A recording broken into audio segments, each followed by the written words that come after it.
পর্যন্ত একটা ট্রফি আছে। এখন লাইসেন্স একটা মুসলমান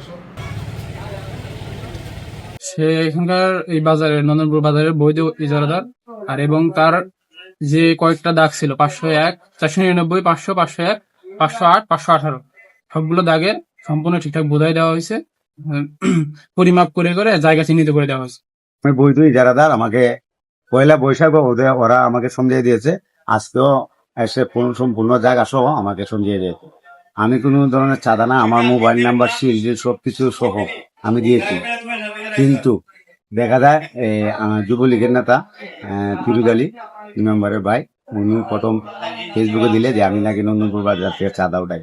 তারপরে 9 জনে মিললে পুষ্ট করেছে আমার বিভিন্নভাবে প্যাগ আইডি আর দলীয় নেতৃবৃন্দরা মিলে 9 জন, টোটাল 9 জন মানুষে আমার বিপক্ষে পোস্ট করেছেন আমি চাঁদা উঠেছি। আমি সবকিছু উপরওয়ালার কাছে দিলাম।